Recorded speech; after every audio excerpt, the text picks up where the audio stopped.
আহ্বায়ক শরীফ ওসমান হাদী হত্যাকাণ্ডের পেছনের রহস্য ধীরে ধীরে উন্মোচিত হচ্ছে। হাদীর জানাজার দিনই তদন্তে উঠে এসেছে হত্যার পরিকল্পনাকারী ও সহযোগীদের নাম। গোয়েন্দা সংস্থার একাধিক সূত্রের তথ্য অনুযায়ী এই হত্যাকাণ্ডের মূল পরিকল্পনা ও বাস্তবায়নের সঙ্গে সরাসরি জড়িত ছিলেন ঢাকার দক্ষিণ কেরানীগঞ্জের সাবেক উপজেলা চেয়ারম্যান শাহিন আহমেদ, যিনি শাহিন চেয়ারম্যান নামেই বেশি পরিচিত। তদন্তে জানা গেছে, হত্যাকাণ্ডের জন্য প্রয়োজনীয় অর্থ ও অস্ত্রের ব্যবস্থাপনায় তার সরাসরি ভূমিকা ছিল। তবে শাহিন চেয়ারম্যান একা ছিলেন না। তদন্ত সংশ্লিষ্ট সূত্র জানাচ্ছে, তার সঙ্গে ঘনিষ্ঠ যোগাযোগ ও সমন্বয়ের মাধ্যমে আরও কয়েকজন ব্যক্তি এই পরিকল্পনায় যুক্ত ছিল।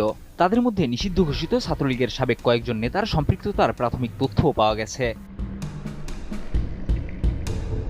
গোয়েন্দাদের দাবি, হত্যাকাণ্ডের পর হামলাকারীদের ঢাকা থেকে সীমান্তের দিকে পালিয়ে যেতে সহায়তা করেন গোপালগঞ্জ জেলা ছাত্রলীগের সাবেক সভাপতি আব্দুল হামিদ। এই ঘটনায় তার সংশ্লিষ্টতার অভিযোগে তাকে গ্রেপ্তারের জন্য অভিযান জোরদার করা হয়েছে। তদন্তে পাওয়া তথ্য অনুযায়ী হামলার আগেও পরে হত্যাকারীদের সঙ্গে একাধিকবার যোগাযোগ হয়েছিল তার।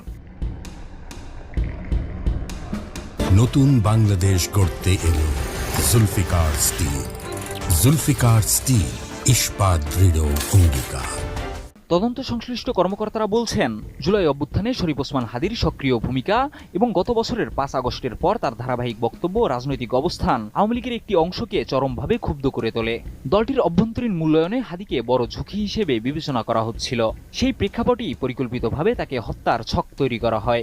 শাহিন আহমেদের রাজনৈতিক ও অপরাধী পরিচিতিও তদন্তে গুরুত্ব পাচ্ছে। তিনি দীর্ঘদিন দক্ষিণ কেরানীগঞ্জ থানা আওয়ামী লীগের সভাপতি ছিলেন। স্থানীয়ভাবে প্রভাবশালী নেতা হলেও আইনশৃঙ্খলা বাহিনীর নথিতে তিনি দীর্ঘদিন ধরেই সন্ত্রাসী ও অস্ত্রধারী হিসেবে পরিচিত ছিলেন। এছাড়া অভিযোগ রয়েছে, শেখ হাসিনা সরকারের সময়কার সাবেক বিদ্যুৎ ও জ্বালানি প্রতিমন্ত্রী নজরুল হামিদ বিপুর ঘনিষ্ঠ হিসেবে প্রভাব খাটিয়ে একাধিকবার উপজেলা চেয়ারম্যান নির্বাচিত হন এবং নানা অভিযোগ থাকা সত্ত্বেও ছিলেন ধরাছোঁয়ার বাইরে। তদন্তে আরও জানা যায়, শাহিন চেয়ারম্যান বিভিন্ন অ্যাপ ব্যবহার করে দেশে থাকা স্লিপার সেলের সদস্যদের সঙ্গে যোগাযোগ করে হত্যাকাণ্ড বাস্তবায়ন